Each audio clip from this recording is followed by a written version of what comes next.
when you hear how this ends, it had me saying, what the fuck?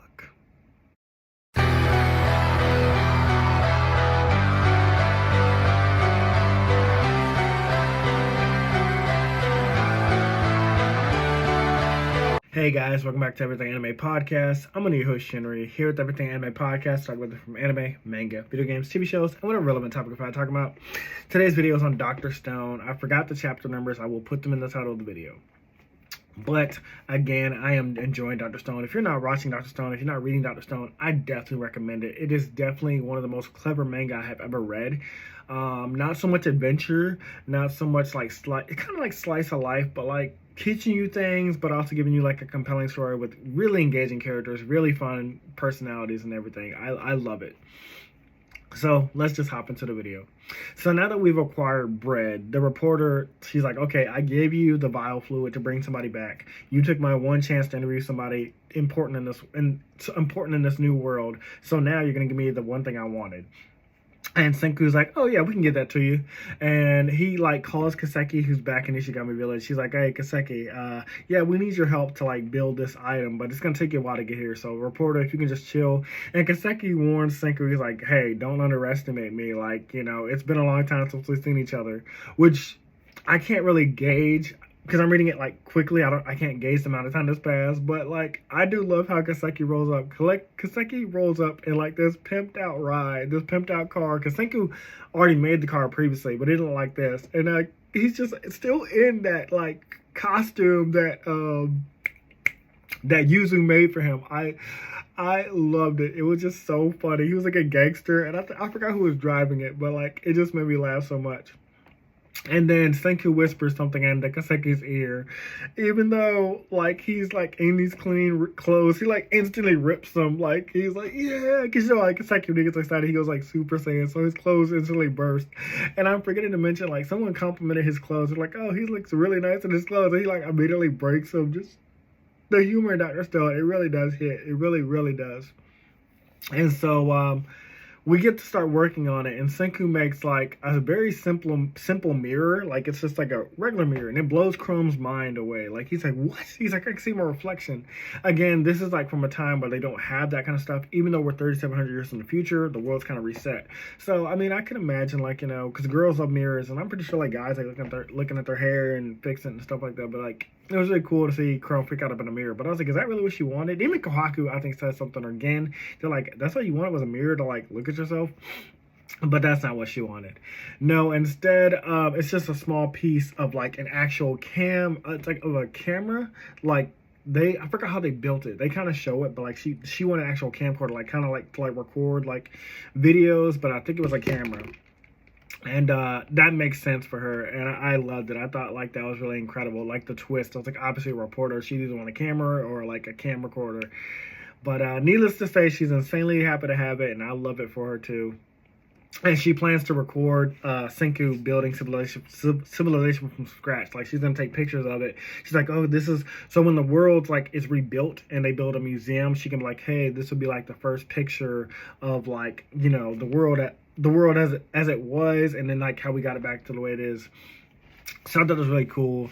Immediately though, Senku already plans to turn her gift against her. Well, not against her, but like use it to his own benefit. Because every time Senku builds something for the village or for a person, he always finds a way to use it for himself. He's like, oh yeah, now we can now we can record images from the hot air balloon to like map out the landscape. Because before they would go up there, talk about what they remembered or like what they saw and write it down. But now with pictures, they're like, hey, we can find the oil field faster. We can find the black gold even quicker because we can just take pictures of the land, come back, you know, dry them out, and like we'll be like, hey, we don't have to keep going up and down anymore. Which shocked everybody but Gen, because Gen was like, of course you would do this. Of course you had what you would use somebody's gift against them. However, Ryusei also adds that like they should commemorate this by taking a photo, because this will be the first photo this will be the first photo in history of the new world, and like obviously the first person would get famous for, like, you know, having a photo in that time. And the reporter thinks like Ryusei wants to use this just to get more rich. She's like, why would you already in control of the oil field, why do you want to be the person that has the first photo in the new world too? And like, I believe it was his butler or slash chef. She's like, oh, he doesn't want to do it for himself.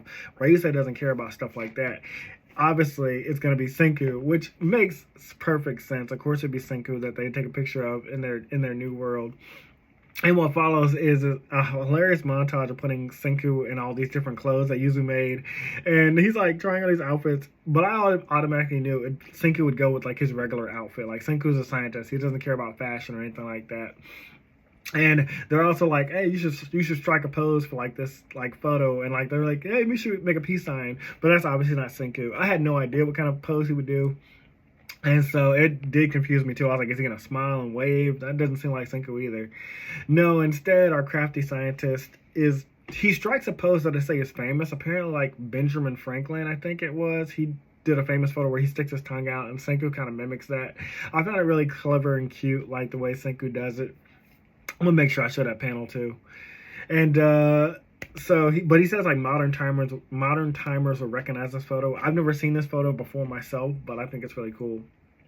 Back to all seriousness, Senku tells Ryusei that they have to find the black gold before winter comes, because once winter comes, it'll cover, like, the snow will make it harder to find like oil and things like that. And they'll have to wait for it all to melt over again. And then by then, you know, that's basically a whole other year to like hold them back. And so they're like, we got to find it now. And even with the photography and abilities they had to get shots from the sky, they're like, it's going to be it proves to be a daunting task, because they're taking photos of, you know, like from the hot air balloon of like the field and all that, but they're going through it, and like it's only like a one-page monologue or one-page montage, but you can just tell like they're like staring at these photos, like, because you're looking at every inch of a photo over and over again, like just like watching a camera. It's like, oh man, this is easier, but it's still taking a very long time. And meanwhile, the farming though is going well with Taiju and the others. Like they've completely got wheat covered. The wheat field is very productive, and I love the fourth wall break. That the reason why they couldn't farm before is because they never had enough manpower for like the manual labor that's required. Because, like, you know, owning a farm, you can do it with a family, but like the amount of food that they need, like they're like, oh, now that we have all these guys here and our kingdom have merged together, the kingdom of stone and the kingdom of science, we have enough manpower to like basically get this wheat and food like completely covered easily. And I love that Yo is the first one that's exhausted and collapsed, because he was a police officer that was like bragging and being an asshole, while Taiju and Nikki are just like holding like all the wheat. So like, oh, this is no problem, this is easy for us. And I just loved it. I thought it was very cute and very funny that Yo was the one that fell. And with their successful wheat farming, Ryusei says now it's time to open a restaurant. And I was curious, like, how are you going to open a restaurant in this day and age? But of course, we have the chef, Ryusei's chef, and that's going to make it possible. And of course, with currency, because we made money previously, like, we can charge people for like all this fancy food. But Gen claims that it's going to be impossible to make the kind of food that Ryusei's used to, like all that rich food and like nutrients and stuff like that. But the chef warns, like, don't underestimate me. Like, I am the head chef. I can make anything possible. So she's like the chef version of Chrome / Senku. She's like, don't underestimate me. It doesn't matter if like we're in a new stone age. Like, I can make dishes like magnificent. So I thought it was funny. And that's when Sukiya arrives and reveals that she's like the sous chef to her, because Sukiya is like can find things, and like she's really fast and can like blend in. So I thought it was very cute that like Sukiya is like her sous chef. Very cute. With Sukiya's help, they come across a horde of wild boars, and now we've obtained pork. But even more hilarious is like, all right, next we have to find black fungus. And so we know from a previous chapter that Kohaku has the ultimate eyes, and that Yukio has the ultimate ears. And so she's like looking at a photograph as hard as she can. She's like, okay, we've obtained pork, but like now I'm going to find this black fungus. And I was like, well, black fungus is really tiny. How are you going to do this? And that's when like she basically unlocks her Byakugan. Like, not really. She doesn't like literally form like like stretched eyes, but the way she stares at this photo so hard, she's like, "Hey, there's a black photo. There's a black dot right here. Is that fungus?" And I was like, "What the hell?" And I was like, Senku freaks out. He's like, "Oh, we discovered oil." And I was like, "Is it really gonna be that easy? We've already found black gold that fast?" And meanwhile, they're doing that. I forgot we're in two separate groups. Sukiya and the chef are using the pigs to hunt down the black fungus themselves as well. Like Senku and the others in the group, and then Sukiya and the chef are specifically together. And they give an explanation of why, like, why boars are good at finding black fungus. I guess it's like something to eat, like their noses are drawn to it. And the pigs do find the black fungus, which is going to be used to create like a sweet treat. But they immediately start eating it, and then Sukiya and the chef are like, "Oh no, this is terrible." But that's when Sukiya uses her dog, which I forgot when she got that dog, but she has a dog, and she uses a dog to like smell the black fungus that the pigs are eating, and then like they track down a second location of even more black fungus for their future desserts. So that was very cute. Meanwhile, back with Team Senku, even though Kohaku located the area of where like the black oil was, like it still was too vague even for her eyes. Like they're in the right area, but they still can't find it. And that's when Senku gives us a history lesson. He's like, "Hey, how was oil originally found?" And the basic explanation, which I didn't even know, was apparently like back in the old days, like these farmers like had boars and pigs, and like pigs will roll around in dirt and mud. But one day this one pig came back covered in black muck, and it was really sticky and stanky, and they didn't know where this pig came. They didn't know where the pig got this, like covered in this kind of fluid. And so they followed the pig one day at a distance, or a boar at a distance, and it eventually led them to oil, and that led to the discovery of oil. That was a really cool history lesson because I never knew that. Senku then realizes like the boars we have back at the village, we can use those to lead us to the oil itself. Very, very clever for a manga / anime, because I had never saw that coming. And luckily, they make it back in time just before the chef starts cooking one of the boars. She's like, "Oh, time for dinner," and they're like, "No, wait!" Very, very, very funny. Very funny. I cannot wait to watch this all in the anime. As the story continues, Sukiya with her new pet boar lead the way to find oil. Like Sukiya kind of befriends it. Like they even make a joke. They're like, "Sukiya, why are you befriending that thing? Like it's basically like a pig. It's basically for food." And Sukiya's like, "Oh no, he's my friend. I even named it." Very cute. But thanks to the pig, we've now acquired oil. So we now have everything we need to build like the modern day ship. And of course, like after they found the oil, they're like, Sukiya realizes like, oh, they're gonna kill the pig now. Like they no longer need my pig friend. And like she's like crying over it. And of course, Senku and the chef understand what's happening, so they basically like in their own way say like, "Oh, hey chef, do you want to use this pig for slaughter still?" And the chef's like, "Oh no, that pig's covered in oil and it stinks. Too bad, we'll have to let it live." Basically, in their own cute way, like Sukiya, you can let your pig friend live. Very cute. Again, I love it. I love it so much. It's their own way of like telling Sukiya like, "Hey, you can keep the pig. It's okay. We're not gonna kill it." And apparently, somewhere off screen, Senku made a motorboat. Even makes it sound like a big deal. Which again, our insert character again is like, "When did you make this?" And Senku's like, "Oh, this was nothing. Just randomly made a motorboat off screen. Very funny." As Gen is pouring oil into the boat, Taiju returns to comment that. Like, he returns and comments like, "Hey, Senku, did you find a girlfriend?" And Senku's like, "What are you talking about?" This goes all the way back to the very first chapter / episode of the anime, where like Senku claims he gave Taiju a love potion, which was really just gasoline, and he didn't think Taiju would actually use the love potion. It was just to give him confidence so he could tell Yuzu how he felt. But it's a great callback because that's how Taiju recognizes that it's oil, and that's how Senku confirms like, "Hey, this is actual gasoline that we can use. This is oil that we can actually use," because Senku was just he didn't know what kind of oil it was, that like if it could be used for gasoline, but because Taiju's nose recognized it as the gasoline that Senku originally gave him, he's like, "Oh yeah, this is definitely good. This is gas. This is oil we need." Very, very clever again. The callbacks, everything. Now, with our motorboat acquired, all we need to do is build our ship and we're ready to sail into the new world. Or at least we would be. Even though Ryusei is our captain and navigator, we still need something to tell us where we are once we get out on the water.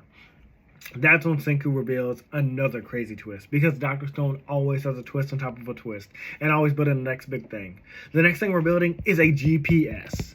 Now, even all the other characters are like GPS. How the hell are we going to build that in this day and age? And I was like, how could you possibly do this? But we can't underestimate Senku. Senku is constantly blowing us away, but even I was curious. Well, they plan on using the cell phone tower that they created back in Ishigami Village with Yukio's ultimate ears. I forgot how he explains it, but like basically they're going to catch the radio waves to like tell them how far they are or something like that.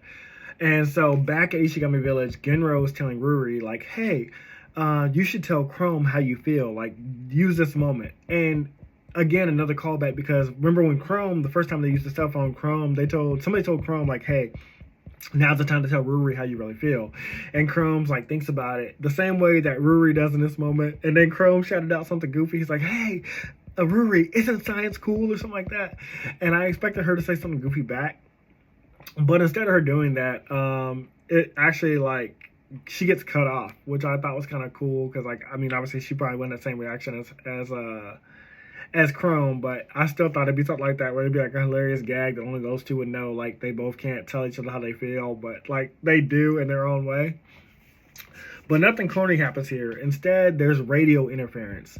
Now, once that happens, it even frightens Senku. Like Senku understandably freaks out. He's like, how would someone know how to interrupt our frequency all the way out here? And like, he's like, there's no way someone could have done that. So they try to figure it out, and they realize like this, whoever attached themselves to like their signal knew that they built a cell phone and knew they built towers, and they had to have synced their like radio waves with theirs or something like that. And so the message they get comes in code, and it's like what's Morse code, and the message is the same phrase over and over and over again. And the way it's drawn is like a demonic voice shouting, why, over and over and over again. And despite that the others are terrified, even me, I was like, what the fuck?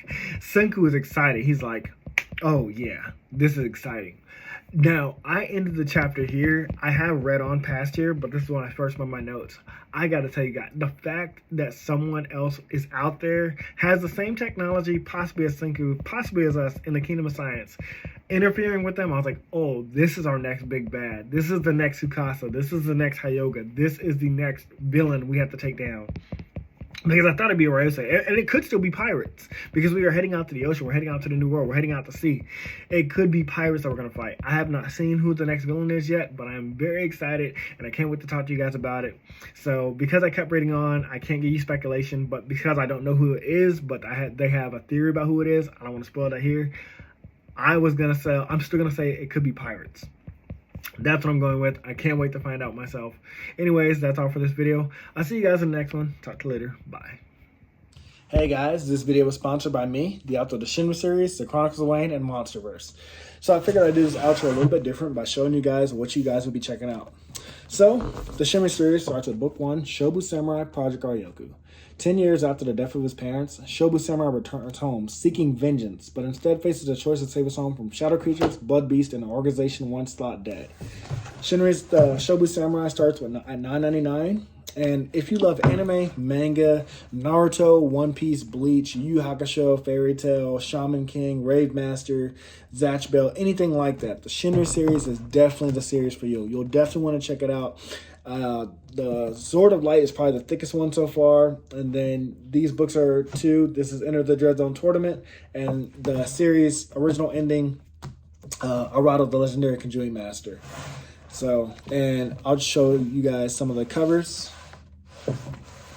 Really proud of all of these, but I hope you guys check it out.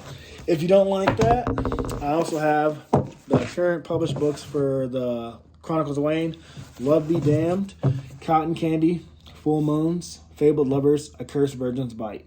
If You Go Where Monsters Dance, Red will Rain Over Your House. Love Be Damned.